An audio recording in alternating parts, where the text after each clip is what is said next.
Yes, as introduced, I'm Jan Carlson, and this work is done together with Anna Dieterichs. I introduce a course and something is happening at the university. This is mainly a survey based on some experiences that we have had in a course that we have had for 3 times, and also more general aspect perhaps. But in general, with buildings, 100 years ago there was kind of one person taking care of the whole process. Now we have many different disciplines, and we try. Well, engineering is a part, divided into different disciplines, and they will. Students will work in more detail with these disciplines, but they easily become specialists, and this is kind of in conflict what is needed, because you need to bring different competences together to find a solution.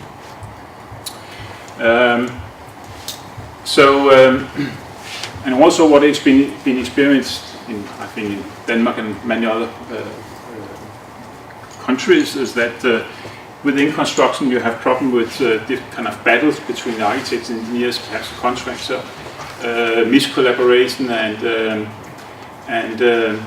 if you want to adopt the more new ITC part with the building information modeling, you have to do something to change the processes and work more closer together than you used to do.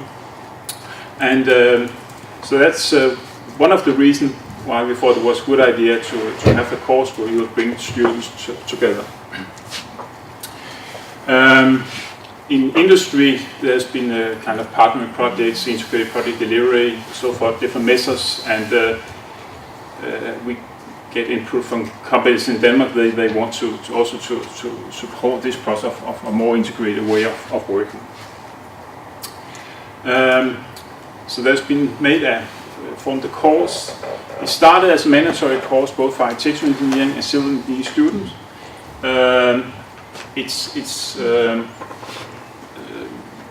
They will have a degree of a bachelor when they are in this program, and in this Master of Science program is not generally used the principles from CDIO,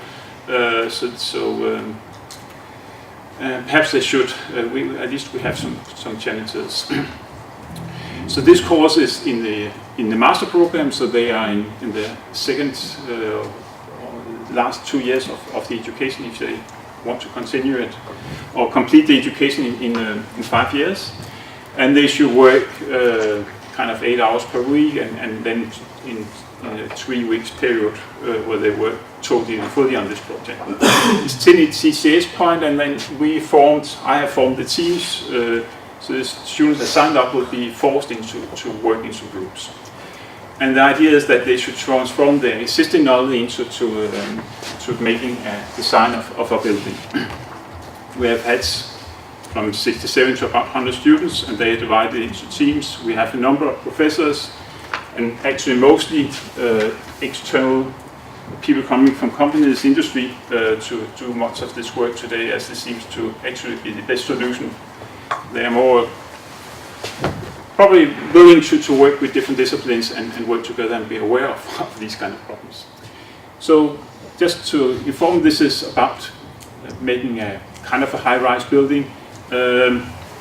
They should use the domain knowledge they all have gained, and they are not trained very much in different disciplines, but all these teachers are kind of acting as consultants, so they can be used as a consultant if they have some kind of problems that they want to get some help to support.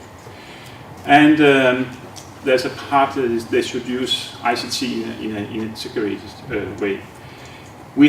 They had got a mark the first year, and then pass and fail second year, and with some awards, and then we have a mark again in the last time we have had.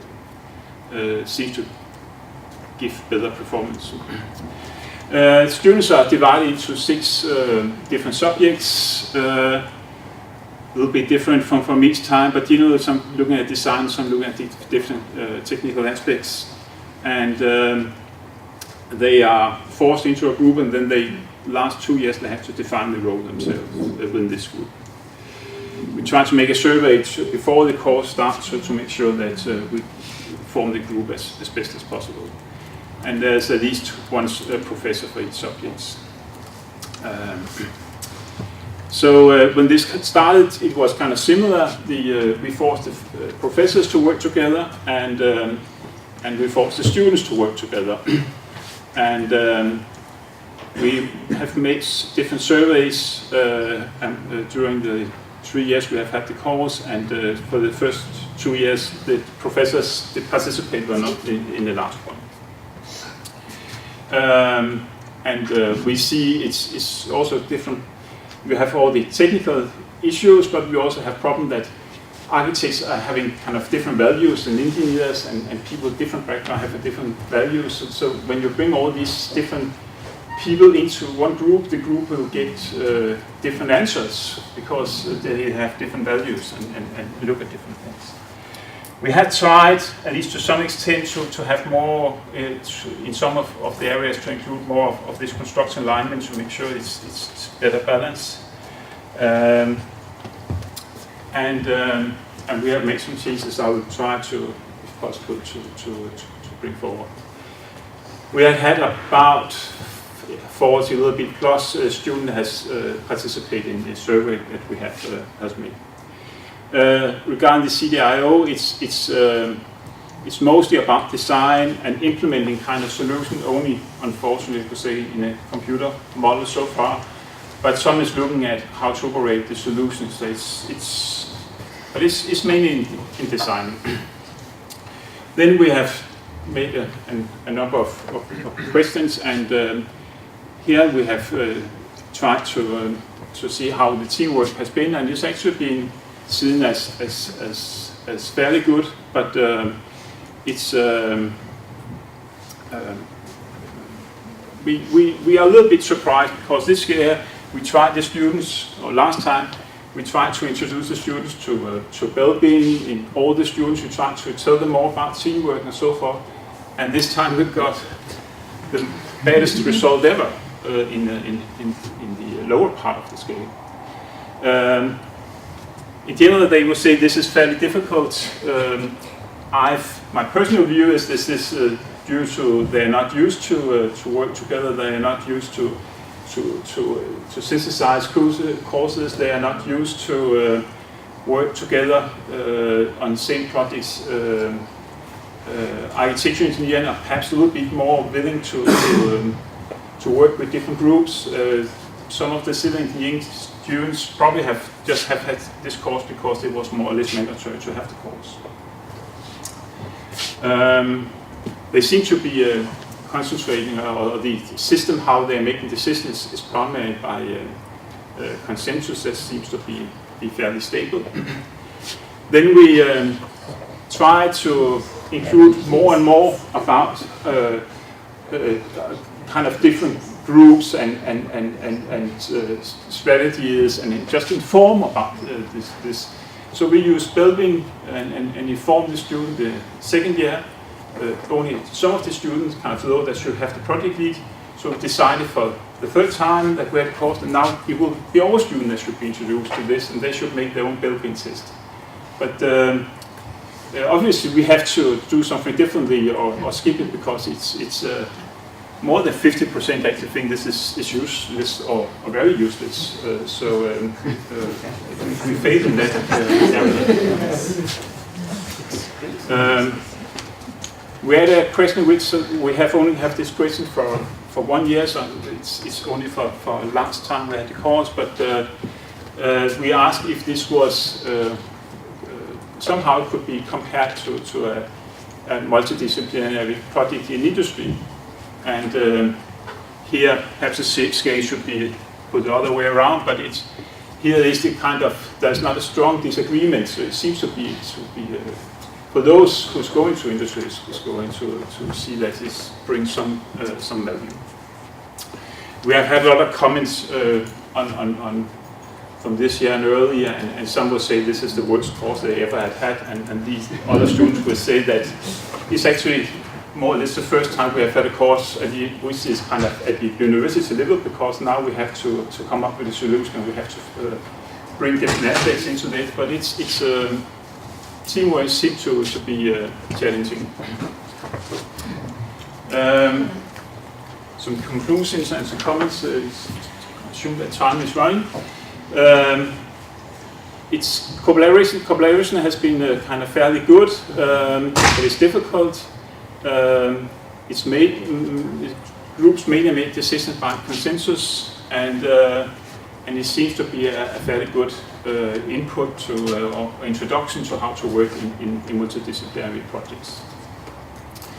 We think it's important. I think it can say that we're having some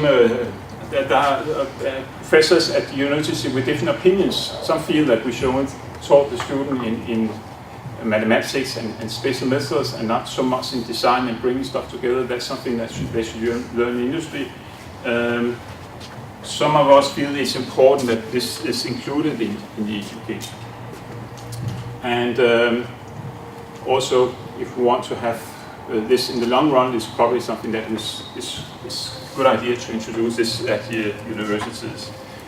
And also, if we want to change the industry, it's probably a good idea to do this from at the university, and to make sure that they are kind of open-minded to solve problems coming from the university.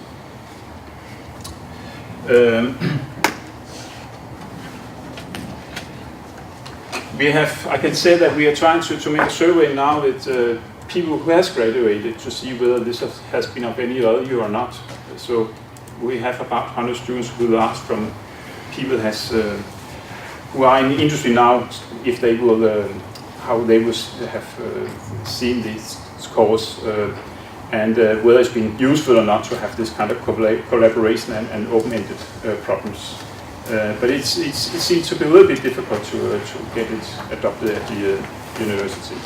Perhaps we're actually offering, despite the problem with building, maybe we're offering too few tools how to solve the problems. Perhaps in other areas they used to have a problem, they have kind of a tool how to solve it. Here it's probably more that here you have a problem and you have to solve it yourself, and that might be something that we should include in the course to make it to get further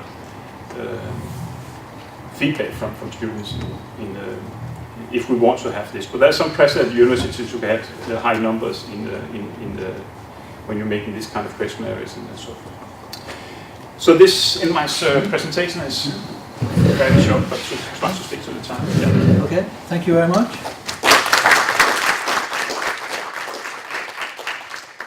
Does anyone want to start the questioning here? Discussion? Yeah. I was wondering what happened to the balance between the subject, between the disciplines. Did you see, what did the students with an architectural background or with an engineering background think about the result? Had they different attitudes to the course? And what did the teacher think? Did the engineer teacher think this was the output was a good engineering project, and did the architect think that it followed high architecture standards? So could you see any sort of I think we have this can be you can look at it from a different perspective. I think there's one, for instance, is about the professors. Some of the professors are not very pleased with the outcome of this, but my personal view is that perhaps they ignore that the students actually have to make 5 or 10 different projects, try to evaluate the best solution, and then they might not do all the detailed work, which is actually not demanded, but some of us only look at what they have submitted. Is this of very high quality or not? So they're actually not taking into account that something else is being done. And about the power, the biggest problem we have is that we are not having students that fit into 6 groups or 6 subjects. So some will be forced to work in another, more or less forced to work in another area, and that is causing some problems. I think that some of the engineering students have thought that those having the architecture roles having too much impact, and they are waiting. We are really trying to encourage them, because we think that if you're a structural engineer, you can easily do some work, or building services engineer, you can easily do some work if you know you have to make a building which is roughly about 100 meters high, you can think about some of these issues. But they are, I don't know, they're not working in the industry, most of them, but somehow they have the attitude that, okay, I will wait, and then the architect will bring me a proposal, and then I will be a little bit dissatisfied with this because it wouldn't suit my needs. That's the short version. Yeah, that was an architectural student asking the question, by the way. So, Paul? Yeah, I've used Belgian students and found there are problems also. And one of the things that I considered was that its model asks students to identify their strengths and then to concentrate on those to make best use of the resources within the team. I find that can be a little bit contrary to what you might want to do in an educational environment where we're asking our students to stretch and develop all aspects of it. And it also is a little bit counter to the sort of teams we're trying to encourage in our projects. So just wondering if you maybe comment on that's similar to what you find. Well, it's of course it is. But we try not to evaluate this only kind of from a discipline perspective. Some students are forced to work in areas where they're not so familiar. Maybe we should have a different structure. But the aim of this course is actually not to do the detailed engineering work in one area, and that is at least by some professors seen as something that universities shouldn't be involved in at all. So I don't know if that answers, but it's we have a different, there's obviously different views on this at this university. There's another question over there. So my experience, and I come from Aalborg University, we have been running for many years a course on collaboration, project management, teamwork to first-year students in engineering. This is one of the most difficult courses to teach. So actually what you're teaching, it's so difficult because the prestige from students, so what is this? This is really not something that they can count. But what we have learned, instead of putting up a lot of models where they have to use for reflection, we let them start out by experimenting. And when they experiment, then they can start reflecting their experiences. But they really have to make the failures before they see the need. So if we come in and we teach them, this is the way to do, and these are tools are good, then they say, okay, and so what? So this is our experience. So we have developed a model, also a theoretical model, that can be used. But to my experience, this is so difficult. It's really hard. So it's just, but go on, please. Thank you. But it's so depressing to have results like this from for example, concerning developing, that they say this is useless. But it's a different way of approaching it, and they need it. Yeah, I'm also looking forward to see the result of people from that has graduated, how they will see this in retrospective. In comment to that, my response from the student is, I also tell the students that I learn a lot from failures. I have a kind of same open, project-based course at PUC, and but the students don't like to sit into an assignment which they are supposed to have failure. They don't always see the quality of it. Before afterwards, way afterwards. Okay, is there one last question? I was thinking about this with the failure and how important it is for developing, and how do you look at grades, because you were taking the grades back this year, I understood. Yeah. And what are the criteria for the grades? Well, we're looking, of course, at the different disciplines, but one thing I've had that if you have some kind of interference between something, it's a problem of all the areas that are involved. So there's a conflict between the structure, the system, and the architecture. It's actually, it will have a negative impact on the both for the architectural student and the structural student, because they should look into this, and they should also argue why they have made the solution. So we have kind of 50-50 on the domain-specific knowledge and also in other areas. But it's mandatory. They also have to make some recourse and have to explain what did I do to make my area interact with other areas. But it's for some of the areas it seems to be a little bit difficult. They will prefer just to look at the numbers in a calculation or whatever, and not look so much with is this actually the best solution or not. So that's something that we're struggling on at the evaluating this. Okay, thank you. And thank you to all the speakers. Thank you to the audience. Thank you very much.